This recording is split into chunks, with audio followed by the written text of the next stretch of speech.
Dans l'évangile de Luc, au chapitre 17, nous lisons les versets 5 à 10.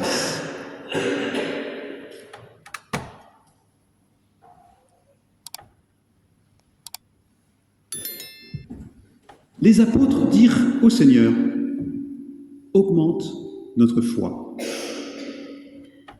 Le Seigneur dit, « Si vous aviez de la foi comme une graine de moutarde, vous diriez à ce figuier, déracine-toi de là et va te planter dans la mer, et il vous obéirait.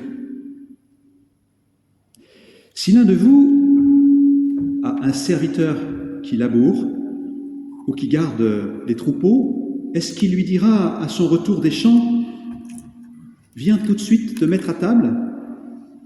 Ne lui dira-t-il pas au contraire, « Prépare-moi à souper, ajuste ta tenue pour me servir jusqu'à ce que j'ai mangé et bu, et après cela, tu mangeras et tu boiras. » A-t-il de la reconnaissance envers ce serviteur parce qu'il a fait ce qui lui était ordonné ? Vous de même, quand vous avez fait tout ce qui vous a été ordonné, dites alors, nous sommes des serviteurs inutiles. Nous avons fait ce que nous devions faire.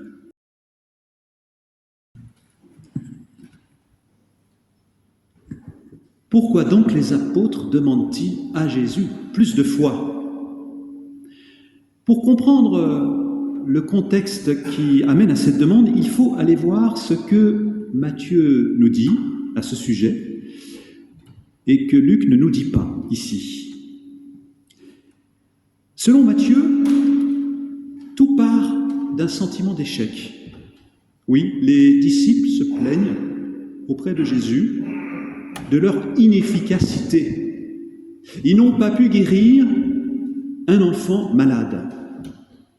Face au mal, à la souffrance qui envahissent l'enfant, ils n'ont rien pu faire. Et d'ailleurs, le père de l'enfant lui-même vient rapporter à Jésus que ses disciples n'ont rien pu faire.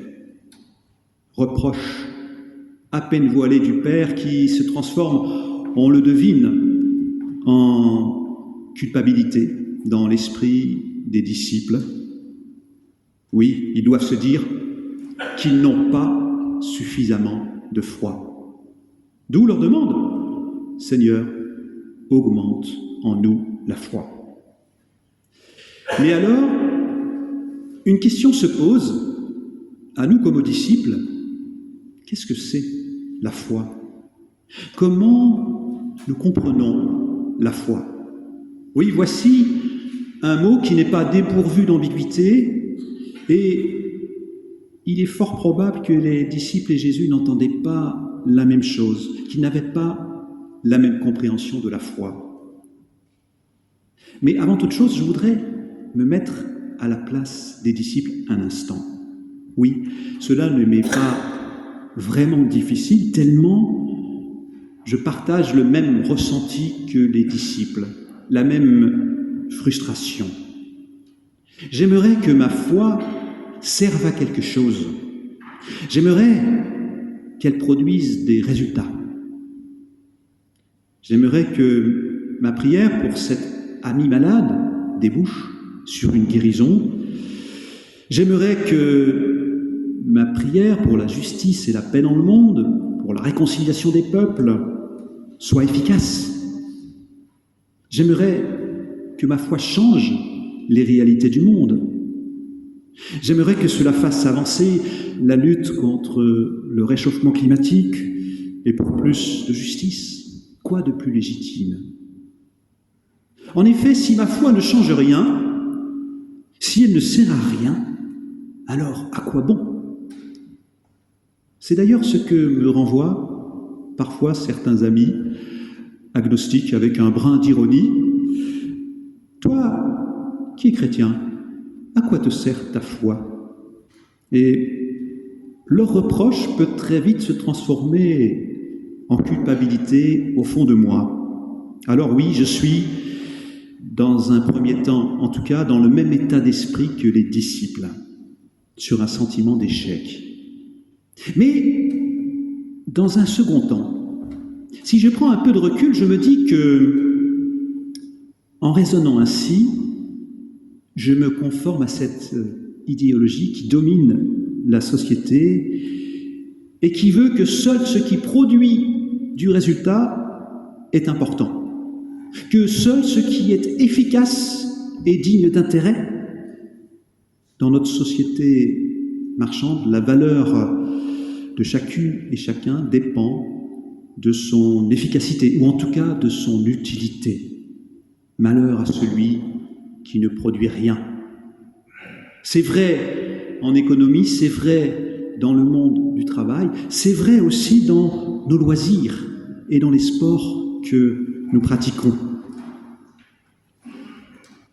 Pour prendre deux images sportives, justement, et aujourd'hui, avec l'Eurélien Lyon, ça m'a inspiré, je dirais que nous ressemblons un peu à un pilote de voiture de course qui a les yeux rivés sur son compteur de vitesse, ou bien à un coureur cycliste ou un coureur à pied qui ne quitte pas des yeux sa montre connectée pour suivre ses performances sportives.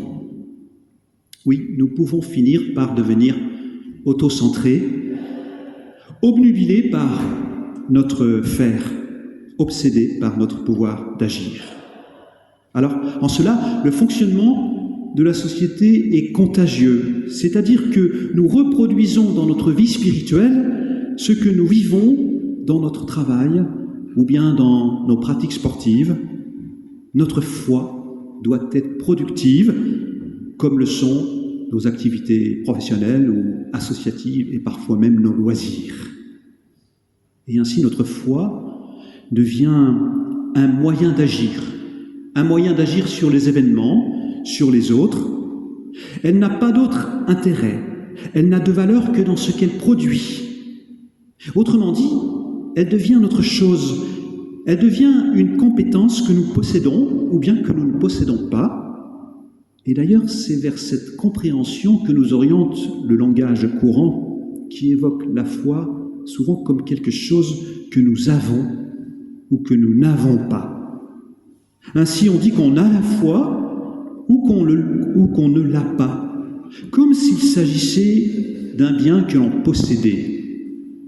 Et c'est vers cette compréhension aussi que les disciples nous orientent lorsqu'ils font cette demande à Jésus: augmente en nous la foi. On pourrait aussi traduire: ajoute-nous un peu plus de foi, comme si la foi était quelque chose de quantifiable, et comme si plus on en avait, plus ça rapporterait. Je crois que Jésus ne voit pas la foi ainsi.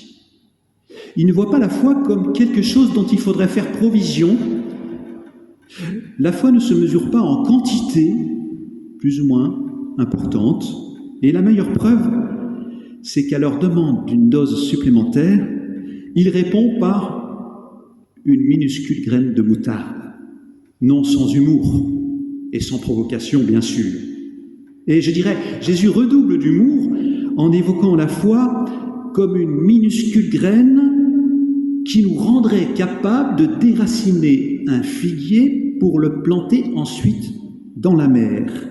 Mais dites-moi, à quoi sert-il de déplacer un figuier pour le planter dans la mer?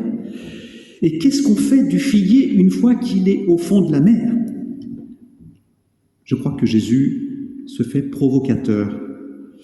Oui, il provoque ses disciples pour les déplacer dans leur compréhension des choses et pour leur signifier que la foi, ce n'est pas une question de quantité, de puissance humaine. La foi, ce n'est pas non plus faire des choses extraordinaires par fascination pour ce qui est extraordinaire. La foi, c'est avant tout une histoire de relation et de service. Et nous en arrivons à cette histoire du serviteur inutile qui ne manque pas de nous choquer à la première lecture. Encore une fois, Jésus se fait provocateur. Là, il pousse le bouchon un peu loin. Nous nous disons: mais comment le maître traite-t-il donc son serviteur dans cette histoire? en ne lui témoignant d'aucune reconnaissance à aucun moment. Alors, n'oublions pas qu'il s'agit d'une parabole, qu'on ne peut donc pas lire au pied de la lettre. Je crois qu'ici, Jésus nous appelle à vivre notre foi comme un service. Et un service rendu gratuitement à Dieu et à notre prochain. Gratuitement, c'est-à-dire sans attendre de contrepartie. Alors, nos Bibles traduisent le plus souvent les paroles du Maître à son serviteur, ainsi, tu es un serviteur inutile. C'est cette traduction d'ailleurs que nous avons entendue un instant. En fait, il serait plus juste de traduire « tu es un serviteur pour rien ». Or, ce pour rien qui nous agace à la première lecture, ce pour rien nous conduit à la bonne nouvelle de la grâce, je crois. Nous devenons des serviteurs pour rien parce que Dieu, en Jésus-Christ, s'est fait serviteur pour rien. Il s'est donné entièrement, sans attente de retour. Il s'est livré corps et âme. Et non seulement cela ne lui a rien rapporté, mais il en est mort. Alors, peut-être vous le comprenez maintenant, à la suite de Jésus, nous sommes appelés à être aussi des serviteurs pour rien. Et cela ne signifie pas que nous comptons pour rien. Cela signifie que, comme Dieu ne nous demande rien en échange de son amour, nous sommes appelés à faire de même, aimer gratuitement, comme lui nous aime gratuitement et inconditionnellement. Alors, c'est sûr, c'est difficile à vivre dans un monde où tout est calculé et où on investit notre argent, notre temps, notre énergie plutôt dans ce qui rapporte. Au lieu de cela, Jésus nous demande de nous mettre au service d'autrui pour rien. Alors, pour rien, peut-être qu'il vaudrait mieux dire sans rien attendre en retour. Car en vérité, si je suis honnête, je sais bien qu'en donnant gratuitement, je vais sans doute recevoir beaucoup. En portant toute mon attention sur la relation plutôt que sur ce qu'elle va produire, je me prépare à vivre dans la joie, dans la reconnaissance de ce qu'il me sera donné de recevoir. De recevoir au-delà de mes attentes de résultats, au-delà de mes calculs. En vérité, c'est la vie qui me sera donnée en abondance. Et cela, je le sais bien. Ainsi, la foi, ce n'est pas un avoir ou un pouvoir que je posséderai en petite ou en grande quantité. La foi, c'est une relation de confiance entre moi et Christ. C'est une relation vécue dans la joie du don reçu gratuitement et qui se démultiplie en une multitude de relations, elles aussi placées sous le signe du don gratuit. Alors je n'ai pas la foi dans le but d'obtenir des bénéfices ou bien des privilèges par rapport aux autres. Je n'ai pas la foi, je vis dans la foi qui m'est donnée en Christ. Et cette foi, c'est la confiance qu'il m'accorde sans poser de conditions. C'est cet appel à vivre de cette confiance gratuitement, sans contrepartie, avec toutes celles et ceux qui m'entourent. Alors, est-ce que vous l'entendez, vous aussi, cet appel? Il vous envoie, comme il m'envoie. Il ne nous demande pas d'être bardés de diplômes ou de faire nos preuves. Il nous donne son entière confiance. Il nous envoie, il vous envoie dans le monde pour que vous deveniez, vous aussi, des serviteurs pour rien, comme lui s'est fait serviteur pour rien.